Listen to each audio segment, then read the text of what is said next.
Hello, I'm Charles Quigley, Executive Director of the Center for Civic Education. The Center is administering the National Bicentennial Competition on the Constitution and the Bill of Rights. The program you are about to see is designed to provide you with background information on the philosophical foundations of the Constitution of the United States. Our speaker is Duane Smith, Associate Director of the Center and Professor of Political Science at the University of California at Los Angeles. Professor Smith will speak on three topics: the natural rights philosophy, Republicanism, and Constitutionalism. These are the basic philosophical ideas underlying the Declaration of Independence and the Constitution. They are set forth in the text specially designed by the Center for Civic Education to be used in classes participating in the National Bicentennial Competition. These texts have been developed for use at the elementary, junior high, and high school levels. We have divided this program into three parts. We suggest that the videotape be stopped after each part for review and discussion of the subject matter covered. At the end of each of the three parts of the program, we will list the principal ideas that have been discussed. To provide further assistance, a discussion guide for this program is available from the Center. It's now my pleasure to introduce Professor Smith, who will address the first topic, the natural rights philosophy. Hello. Today I want to discuss with you the philosophical ideas that provide the foundation for the Constitution and the Bill of Rights. Now, it's true that the political arrangements established by the Constitution were the result in large measure of the historical experience and the circumstances of the newly independent colonies. And much has been written about this experience and these circumstances. It is also true, however, that the framers brought to their deliberations a coherent philosophy about the ends and means of government.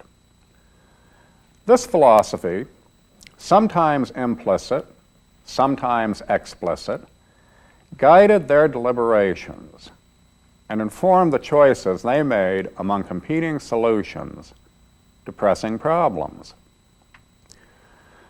This philosophy of government incorporated three major political doctrines: natural rights, republicanism, and constitutionalism.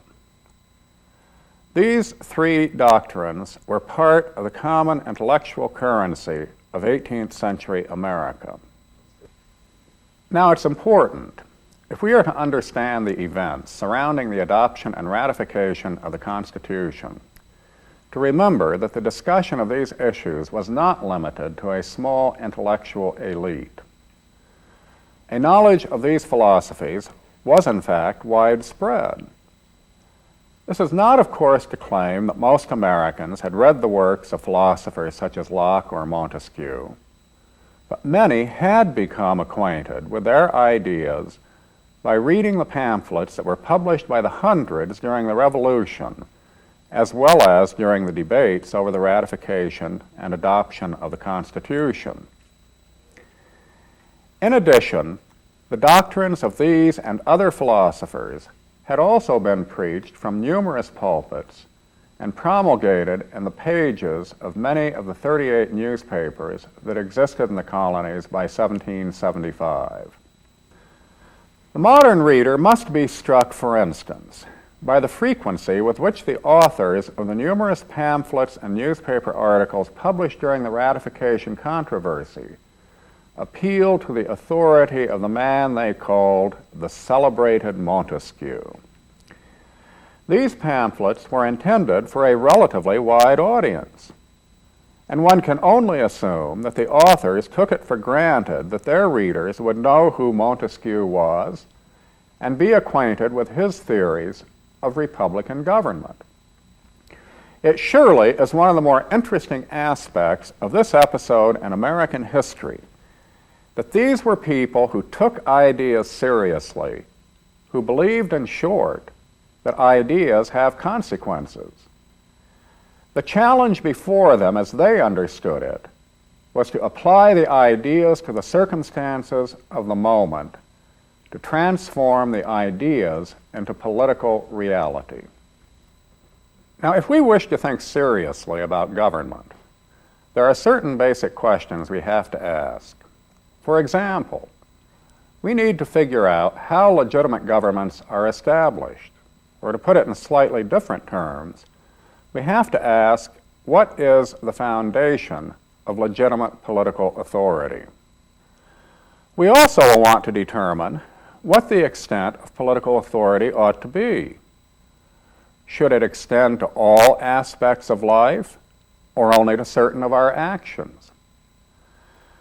This question is closely related to the problem of deciding why we need government at all.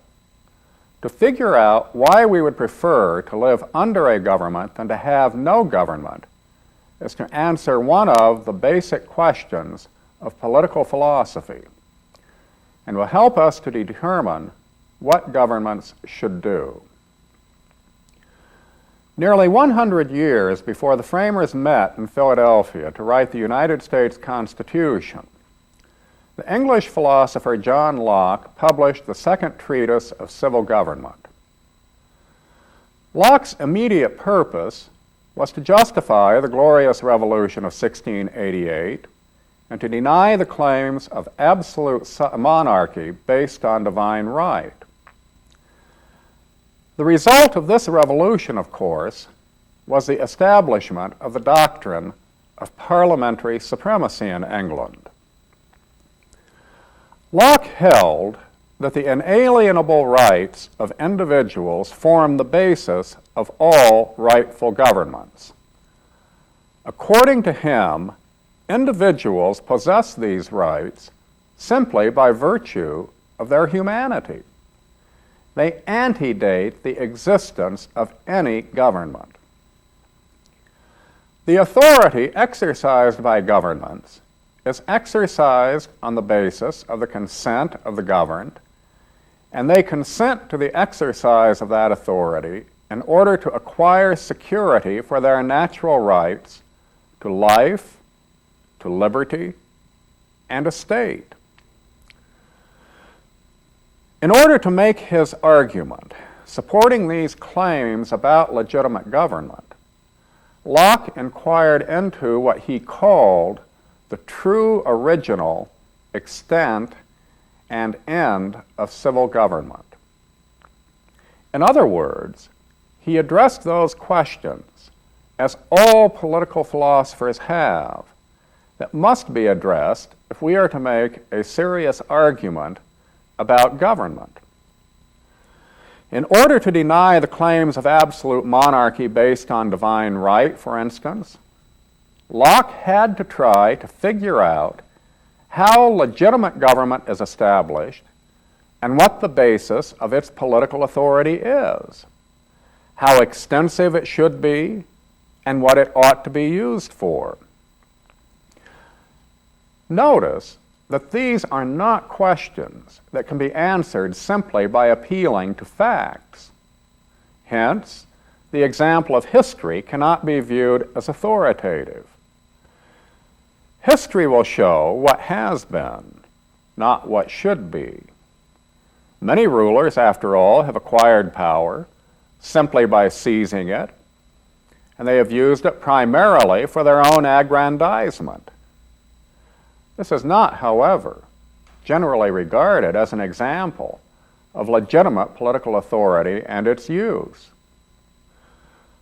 To determine the difference between legitimate and illegitimate political authority, we must engage in philosophical reflection in which we attempt to make arguments supporting our view of the difference between good and bad governments.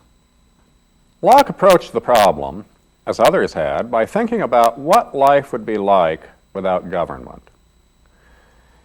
Such a condition he called the state of nature, and argued that it has a law of nature to govern it, which obliges everyone, and reason, which is that law, teaches all mankind who will but consult it, that being all equal and independent, no one ought to harm another in his life, health, liberty, or possessions.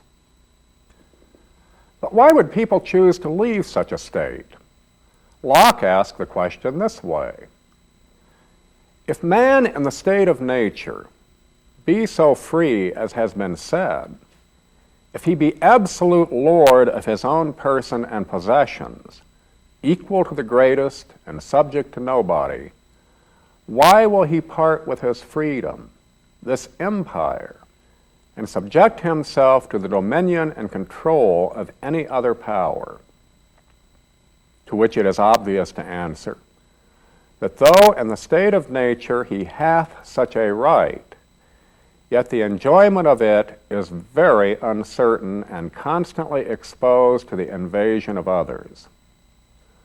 For all being kings as much as he, every man his equal, and the greater part no strict observers of equity and justice, the enjoyment of the property he has in this state is very unsafe, very insecure. In other words, life in the state of nature is insecure because without government, there is no single authority to determine what the law of nature demands and to enforce those demands. All men being equal, each is entitled to enforce the law of nature and to punish transgressors. Locke thought that the disadvantages of this are obvious. Men's understanding of the laws of nature is flawed because their reason is imperfect and their judgments distorted by their own self-interest. Since there are always those who will not observe the laws of nature, men's natural rights are necessarily insecure. When Locke turned to the question of what justifies the exercise of authority by one person over another, he confronted a problem. After all, the traditional justification had been in terms of some relevant claim to superiority. Plato, for instance, argued that the philosopher should rule because he could learn things others could not. For Locke, such a justification obviously was not possible, since he has held that men are all equal in the state of nature. It follows then that the only way political authority can be established and justified is through the consent of those over whom the authority is to be exercised. Locke maintained that this consent was originally given through the social compact in which individuals give up the natural liberty they enjoyed in the state of nature in exchange for the civil liberty possessed by the citizens of political society. The difference between the two is described by him in the following way.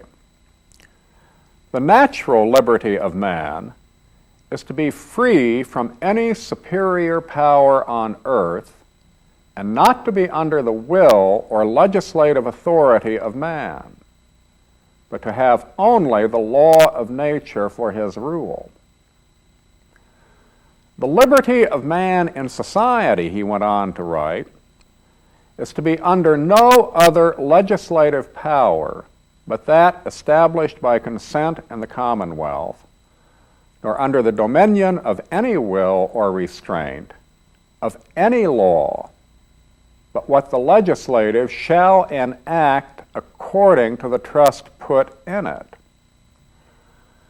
Freedom of men under government, Locke concluded, is to have a standing rule to live by, common to every one of that society, and made by the legislative power erected in it. Given the manner in which Locke has described our condition without government, it's fairly clear what he must conclude regarding the proper extent and end of government's authority.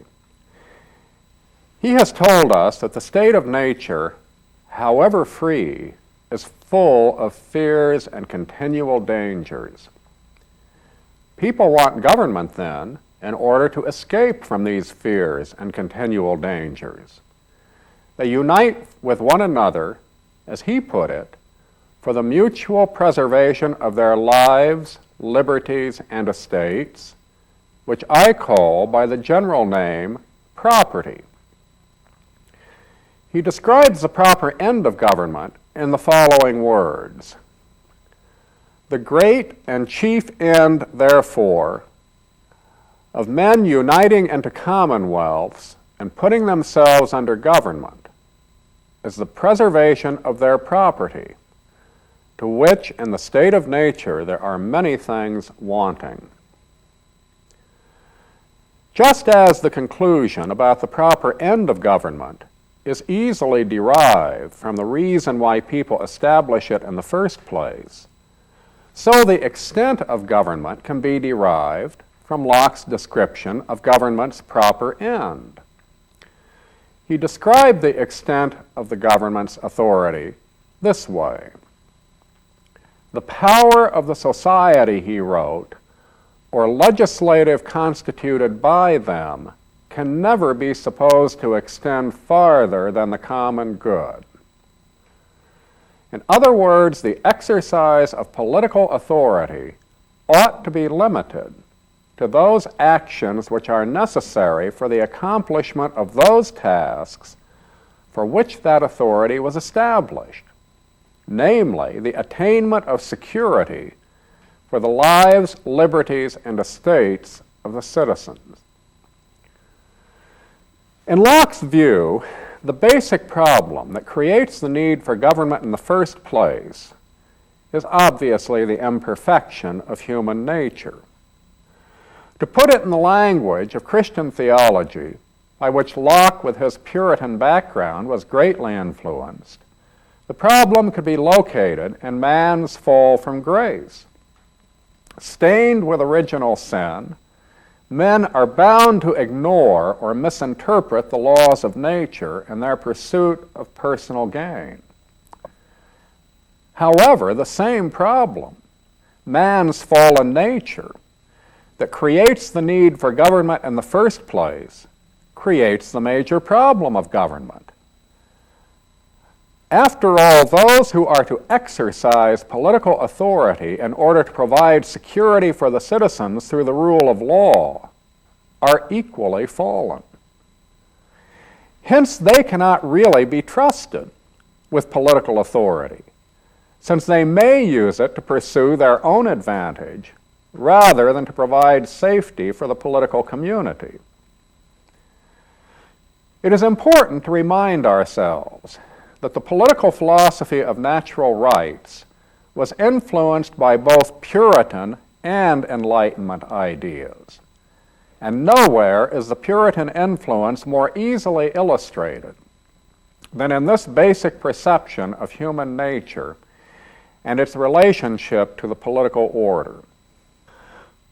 What this means, of course, is that in addition to arguing that political authority must be based on consent, Locke insisted that it had to be organized in such a fashion that it could not be exercised in arbitrary ways.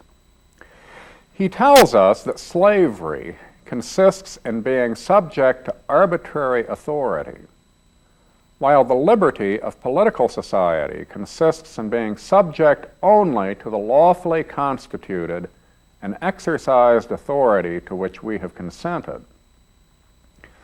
The problem at this point is to find a way of organizing the government in such a manner that it will do only those things which government is supposed to do. But before turning to that problem, let's examine briefly two issues. First, it is obvious, isn't it, that all of the basic premises of the philosophy of government advocated by John Locke are contained in the Declaration of Independence. There, Jefferson wrote, "We hold these truths to be self-evident, that all men are created equal, that they are endowed by their Creator with certain inalienable rights, that among these rights are life, liberty, and the pursuit of happiness. That to secure these rights, governments are instituted among men, deriving their just powers from the consent of the governed. That whenever any form of government becomes destructive of these ends, it is the right of the people to alter or to abolish it and to institute new government. Jefferson, like Locke, did not mean to claim that all people are the same when he wrote that all men are created equal. He did mean to say that in spite of the differences, no one has an inherent right on the basis of some claimed superiority to exercise authority over others. Like Locke, he believed that we all have certain inalienable rights that it is the function of government to protect. We establish governments, according to Jefferson, in order to achieve security for our rights, and these governments derive their authority from our consent. If the governments which we establish fail to provide the security which they were established to provide, we may withdraw our consent and set up another government in an effort to improve our lot. We hold these truths to be self-evident is perhaps one of the most important phrases in American political writing. The truths which Jefferson announced and for which Locke had argued were hardly self-evident, except for the fact that Jefferson and most Americans in 1776 thought they were. In other words, the propositions of the natural rights philosophy were only self-evidently true for Jefferson and most Americans because they thought they were true. The fact that Jefferson was able to announce the natural rights philosophy as self-evidently true demonstrates the extent to which the major elements of that philosophy of government pervaded the American mentality at the end of the 18th century. Americans had long before accepted the idea that the proper foundation of government was the social compact. The Mayflower Compact is only one illustration of the fact that the social compact had a certain historical reality for them that it did not possess for John Locke and other political writers who described it as the foundation of legitimate government. And the notion that government was established by the citizens in order, quote, to secure the existence of the body politic, to protect it, and to furnish the individuals who compose it with the power of enjoying in safety and tranquility their natural rights and the blessings of life, end quote, was well entrenched long before these words were written in the Massachusetts Bill of Rights. Secondly, it is important to remind ourselves, precisely because Americans have generally thought that the natural rights philosophy of government is self-evidently true, that other people in other places and other times have thought otherwise. From classical antiquity through the medieval period, it was thought that men were anything but equal, and that some were so obviously superior to everyone else that they had an inherent right to rule over others. Hence, Plato's argument for the rule of the philosopher on the grounds that he had access to a realm of truth denied to others. The doctrine of the divine right of kings similarly rested on the claim that some have a right to rule because of some relevant superiority, in this case, divine election. Moreover, it was not widely believed that individuals had rights antecedent to society and government. Consequently, it could hardly be held that the purpose of government was simply to provide security for such rights.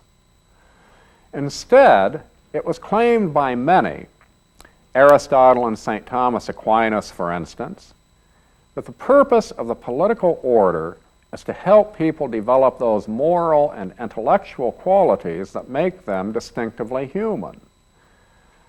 We cannot be fully human without the kind of environment offered by the right kind of political system they maintained. The best political order from this point of view is not one, then, that simply provides us with security. It is one that makes us morally and intellectually better. When Locke and others argued that we need the civil order simply to attain security for our persons, our liberties, and our possessions, they were stating a doctrine which was a departure from the ideas that had dominated Western political thought since antiquity.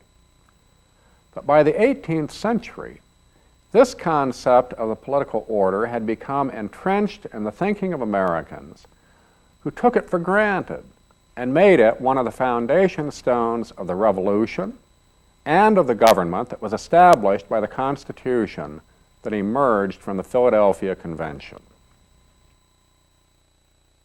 In his presentation, Professor Smith has covered several ideas that are important in understanding the natural rights philosophy as set forth by the English philosopher John Locke. An understanding of this philosophy is essential to an understanding of our Constitution, its history, and our present political system. We suggest you copy these ideas down and then define, discuss, and explain them in preparation for teaching them to your students. To get some practice, it may be helpful to take turns explaining the various ideas to others viewing this program. The basic ideas are state of nature, law of nature, consent, human nature, natural rights, compact or covenant, purposes of government, and right to revolution. In order to see what assistance our texts provide for helping students understand the natural rights philosophy, we suggest you turn to the lessons dealing with it in either the elementary, junior high, or high school text and review those lessons. It may also be helpful for you to act as a class of students at the appropriate level and for one of you to demonstrate one or more of the lessons. When you have completed this part of the program, please turn your television back on again and see the next part, in which Professor Smith will deal with the subject of Republicanism. In addition to their belief in the philosophy of natural rights, Americans were firmly committed to the doctrine of classical Republicanism. Now, these two philosophies of government do not appear at first glance to be entirely consistent with one another. The natural rights philosophy, after all, was highly individualistic, emphasizing the responsibility of government for the protection of individual rights. Classical republicanism, on the other hand, emphasized the community, holding that the primary characteristic of good government is the furtherance of the common welfare. Americans, however, were able to resolve the apparent incompatibility between these two doctrines by holding that the furtherance of the common welfare is accomplished by the protection of individual natural rights. And Republican government, they insisted, was the only kind of government that can be depended on to offer that protection. Republicanism was a political doctrine with roots in antiquity. The Americans drew their conclusions about the requirements and advantages of Republican government from their study of the great republics of the past, as well as from the writings of Montesquieu and a host of English writers of the 18th century. At the time of the American Revolution, Americans were in general agreement on the major characteristics of Republican government. Sovereign authority, they thought, resided in the body of the people rather than in a monarchy. And the proper purpose of Republican government was the furtherance of the common welfare, which consisted in the protection of the individual rights of the citizens. In the minds of Americans, Republican government was synonymous with free government. Its major advantage was that under it, citizens are freer than they are under other forms of government. Hence, they are more prosperous and enterprising, making the state wealthier and stronger. A free government which protects the liberty of the citizens is inevitably much stronger than tyrannical governments which oppress their citizens. Machiavelli had argued in the 16th century, and this was a sentiment with which Americans were in full agreement. They also agreed that while Republican government was the best form of government, it was a form of government that was not possible under all conditions. Indeed, classical theorists of republicanism were in general agreement that Republican government was only possible under certain specific circumstances. Republics, both ancient and modern, had ordinarily been confined to small territories, territories much smaller than most of the American colonies, as a matter of fact. These small states, city-states, were populated by a relatively limited number of citizens. The small size of the state increased the possibility, so it was thought, that the citizen body would be reasonably homogeneous. These citizens would not differ very much in their habits of life, their religion, or their loyalties.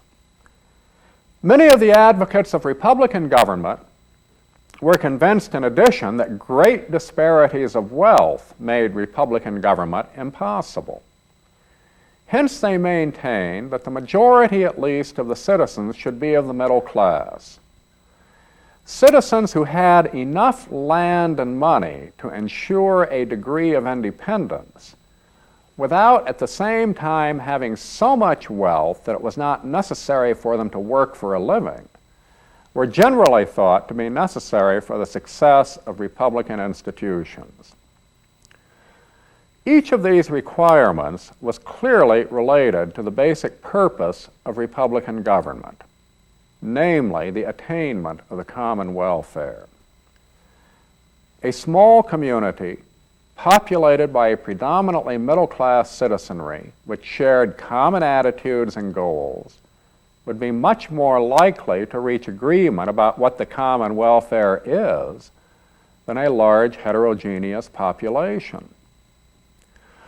Moreover, it had become almost an article of faith that only small territories could be governed by Republican institutions. When a state became too large, it could only be governed by a monarch. And that notion had been expressed by numerous political writers and seemed, to many at least, to be supported by examples from history. One final requirement for Republican government was especially important. Americans had learned from their reading of the great writers on republicanism that Republican government was only possible if the citizens possessed civic or political virtue. The lessons they learned from these theorists were supported by their studies of history, most especially the history of the Roman Republic. What they knew in great detail, and what nearly obsessed them, was the history of Rome, especially the accounts of the conquests and civil wars in the early 1st century BC to the collapse of Republican institutions at the end of the 2nd century AD. They read the histories of Plutarch, Sallust, and Tacitus, historians who, writing during the decadence of the Republic, contrasted the present with a presumably better past. The golden age of the Republic, according to them, had been full of virtue, simplicity, patriotism, integrity, a love of justice and liberty. Now, in contrast, luxury, gluttony, sloth, and sensuality were destroying the moral grandeur and the very foundations of the Republic. The Americans dwelt with morbid fascination on these accounts of the luxury of Rome, a luxury which was destroying the foundations of Republican institutions and hence of Roman liberty. One American writer, describing the decline of Republican institutions in Rome to his fellow Americans, described a luxury which, according to him, consisted of a dull animal enjoyment which left minds stupefied and bodies enervated by wallowing forever in one continual puddle of voluptuousness. The classical historians relate in chilling detail the corruption of Rome, both moral and political, and its ultimate decline to a nation denounced by Sallust as easy to be bought if there was but a purchaser. For Americans, the example of the Roman Republic confirmed what they had learned from the writings of many contemporary propagandists of republicanism. Excessive wealth leads inevitably to corruption. There is an intimate connection between private and public or political corruption, and Republican institutions depend upon a citizenry that possesses both the private and public virtues that had become conspicuously absent during the decadence of the Roman Republic. The influence of the example of the Roman Republic is illustrative of what one historian has called the cult of antiquity, a cult that was manifested in many aspects of 18th century American life. The choice of pen names, tastes in architectural styles, the penchant for comparing the great political heroes of the moment with those of antiquity, all of these testify to the fascination of Americans with the classical period. The example of the Roman Republic appealed to them because of their belief that the great political achievement of the Republic was the attainment of a degree of civil liberty and stability hitherto unknown, and that this achievement was made possible by the political virtue of the citizens.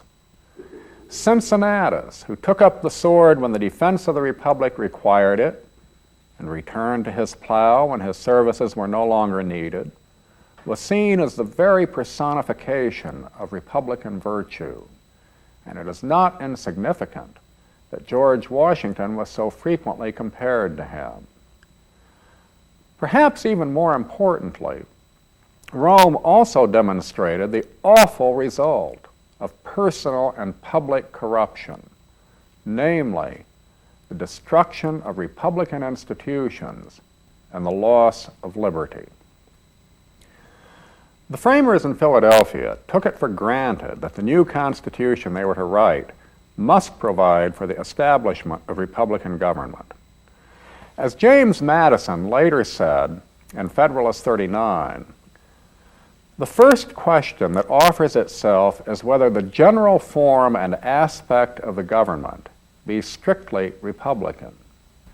It is evident that no other form would be reconcilable with the genius of the people of America, with the fundamental principles of the Revolution, or with the admirable determination which animates every votary of freedom to rest all our political experiments on the capacity of mankind for self-government. This did not, however, mean that the Constitution adopted in Philadelphia satisfied all of the requirements of Republican government in its classical form. Indeed, the fact that it did not was one of the principal reasons why the Anti-Federalists opposed its ratification. For men such as Madison, however, the great achievement of the convention had been to find a way to establish the institutions of what he called the extended republic, a republic encompassing a much larger territory and many more citizens than any republic previously had successfully done. Moreover, Madison was to argue the extended republic, organized according to the principles suggested by what he called the newly improved science of politics, provided a solution to the major problem that had led to the downfall of the famous republics of the past, namely faction. The mortal disease of all Republican governments had been faction. When the citizens engaged in factional behavior, That is, when they pursued their self-interest at the expense of the common welfare, Republican government could not long survive. There had been general agreement that factions were the inevitable consequence of the private and public corruption of the citizens. Hence, the classical prescription for the prevention of faction had been the development and maintenance of Republican virtue. A body of citizens who possessed both the private and public qualities of character associated with Republican citizenship would generally prefer the common welfare to their particular interest. Madison, however, believed that history demonstrated that even the most virtuous of citizenries was susceptible to corruption. After all, even the virtuous Romans had succumbed to the corrupting influence of excessive wealth. Consequently, while the framers were not prepared to dismiss civic virtue as an important factor in the success of Republican institutions, they thought it a frail reed upon which to build free government. Other supports were needed, they thought.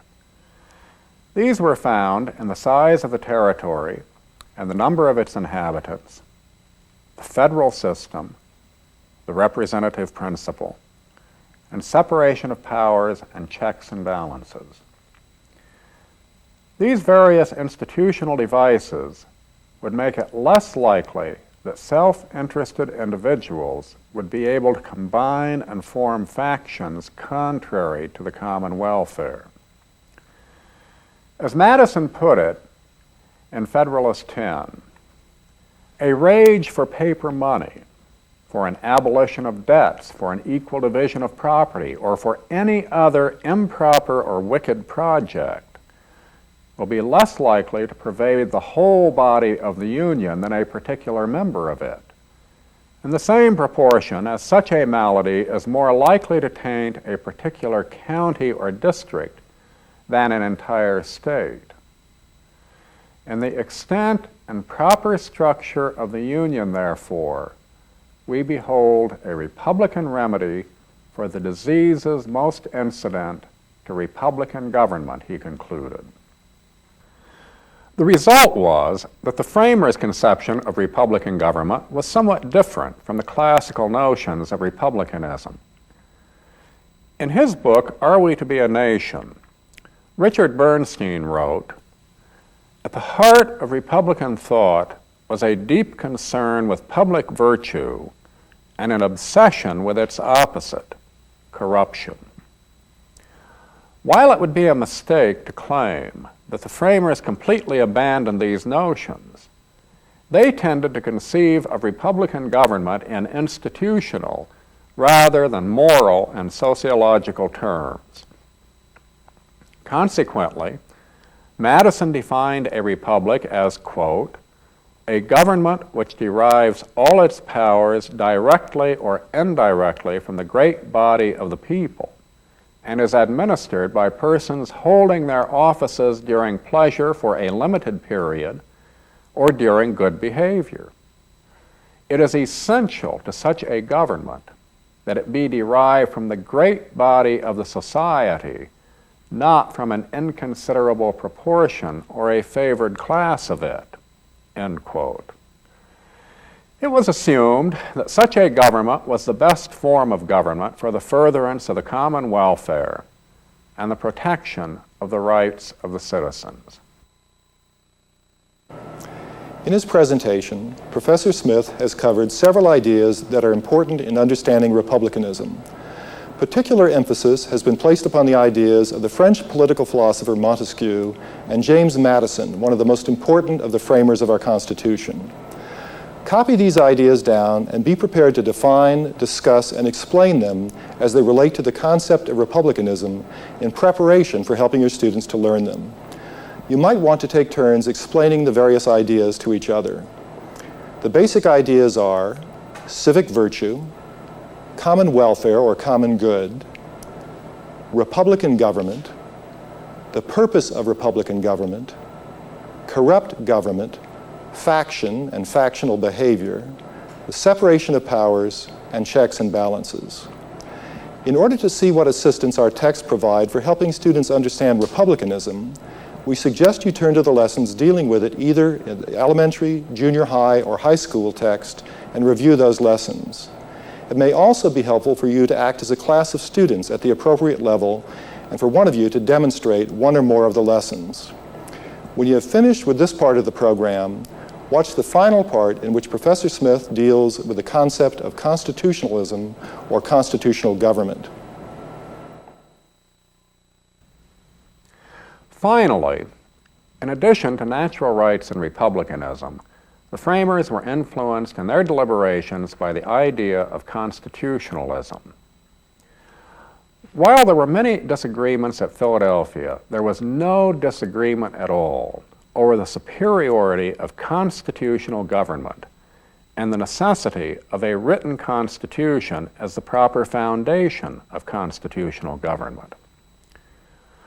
One scholar has written that a constitution is a set of customs, traditions, rules, and laws that structures the way a government is organized and defines the relationship between the government and its citizens. Now, in this sense, every state has a constitution, that is to say, more or less regularized ways of governing. Consequently, a constitution might provide for the dictatorship of a single person, or it might provide for the dictatorship of the majority of the people. That is to say, such a constitution would establish the unlimited authority of a government of one person or of many people. It would not, however, provide the foundation of constitutional government for reasons which we shall examine shortly. The point here is that just as every human body has a constitution, so every state has a constitution. But not all governments are constitutional, as that term is most frequently understood. While most constitutions are in writing, it is possible that a constitution might not be written down in a single document. The British Constitution, of course, is the best-known example of a constitution that is not. It consists, among other things, of the common law, Magna Carta, the Bill of Rights, and various customs and usages of government that have evolved over time. Americans, however, have been proponents of written constitutions. This is no doubt, at least in part, a result of their historical experience. The governing authority of the colonies was established by charters and other written documents. Moreover, the colonists early on took to writing down the rights and duties of governors and governed in an effort to make certain that these rights and duties were clearly understood by everyone. The Massachusetts Body of Liberties of 1641, written a few years after the settlement of the Massachusetts Bay Colony, is one of the earliest examples. More importantly, however, the framers shared the increasingly common perception that a constitution exists not simply to describe the system of government, but has as its primary function the imposition of effective limits on the exercise of political power. As the citizens of Concord, Massachusetts put it in 1776, when they adopted the Concord Resolution, a constitution, in its proper idea, intends a system of principles established to secure the subjects and the possession and enjoyment of their rights and privileges against any encroachment of the governing part.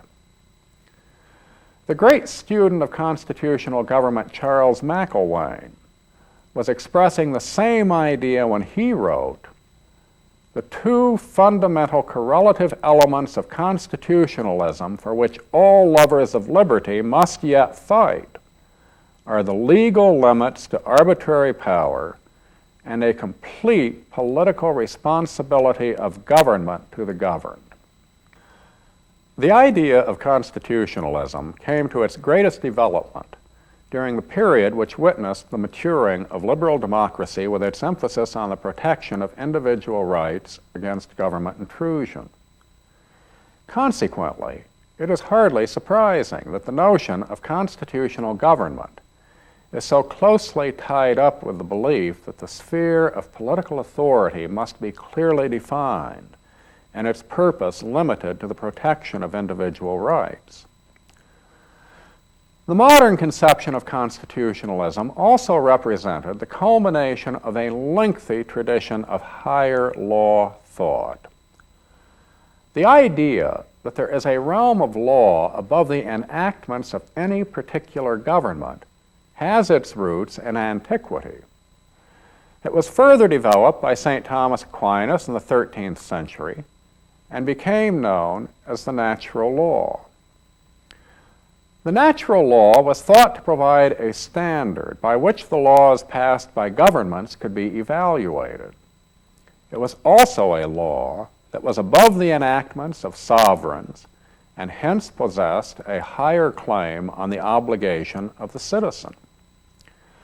By the time we reach the 18th century, Americans thought a constitution was a sort of higher law. It was that body of law which established the government, articulated the rights of the citizens that were not to be violated by that government, and stipulated what the government could do and how it could do it.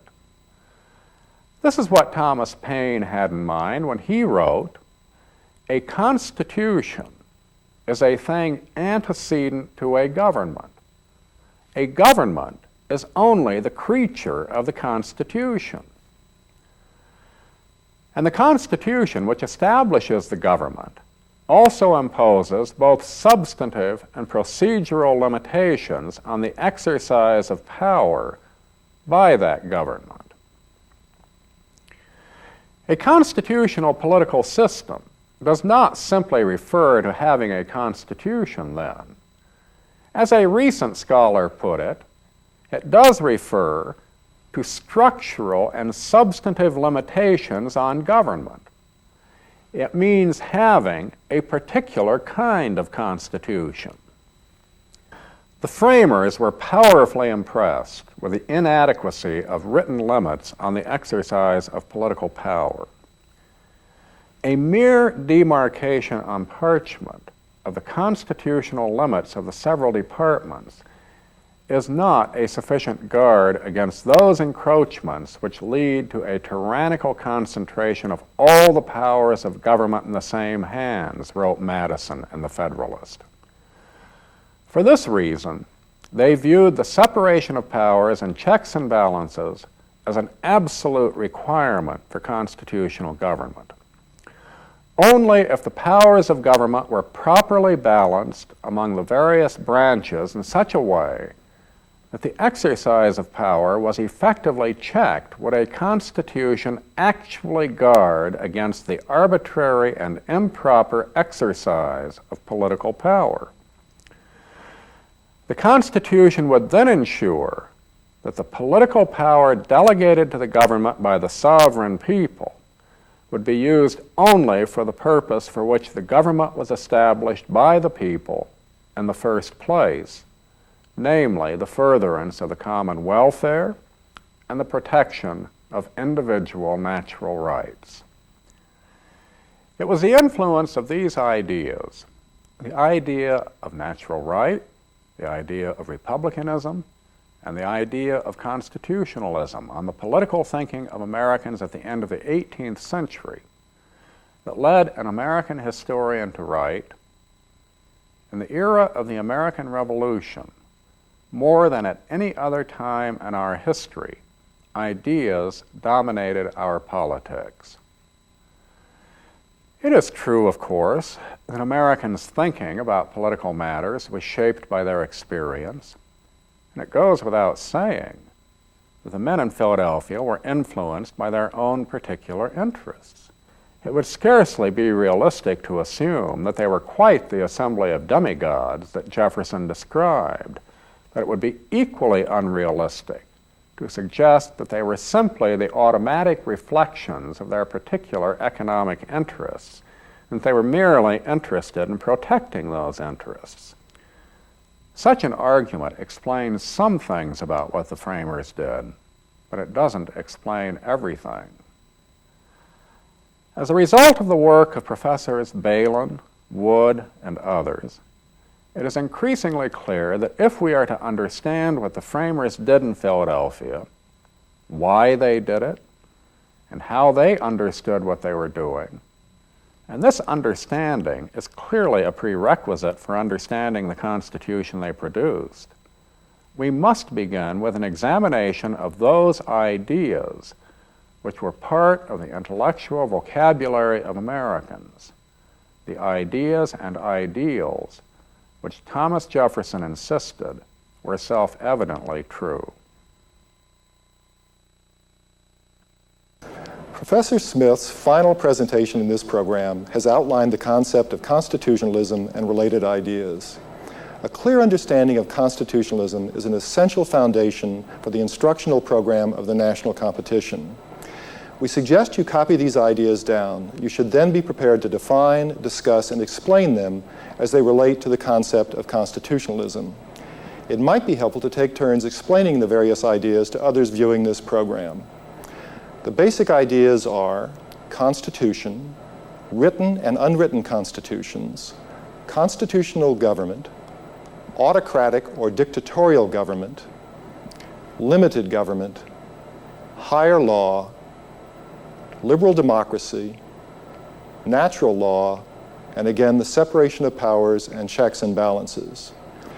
In order to see what assistance our texts provide for helping students understand constitutionalism, we suggest you turn to the lessons dealing with it in either the elementary, junior high, or high school text and review those lessons.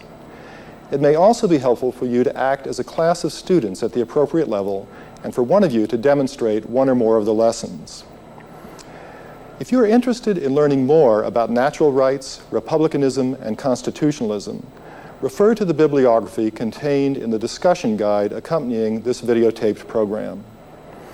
We hope you have found this program interesting and informative and useful in preparing to teach our text to your students, and we hope you will find participation in the National Bicentennial Competition a rewarding experience for yourself and for your students.